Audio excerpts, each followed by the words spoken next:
Magandang araw sa ating lahat mga kapwa ka-farmers dyan. Ayan, yung Merry Christmas sa ating lahat. Dito tayo sa kuan ngayon. Sa ating alagang pipino. Ayan. Medyo malaki na yung bunga. Marami na din. Ayan. Nasa baba pa lang ang ano nito guys. Mga bunga. Nasa ilalim. Medyo sa baba mga medyo ano pa, toy-toy. So ayan. Ito yung ano. Isang lata lang yung ano nito. Tinanim ko. Yung 50 grams yata. So ayan.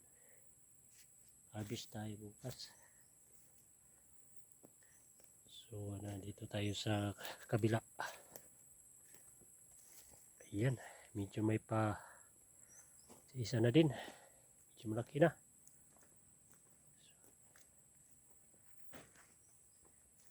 Ayan o. Ayan po yung ano natin sa ilalim. Medyo malaki na.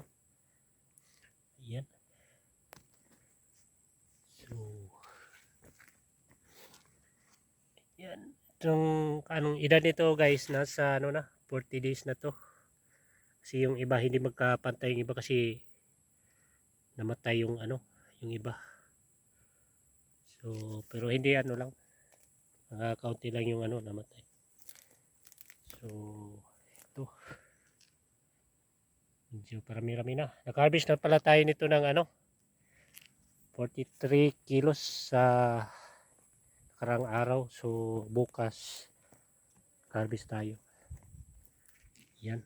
May pa isa-isa. Medyo may maliit pa. Sa baba pa lang yung mga medyo maraming bunga. Tulad yan. So ang variety pala nito ano yung sa Iswis. So maganda din. Mega CF1. So 50 grams lang yung ano natin tanim dito. So sana makarami-rami pa tayo. Ayan.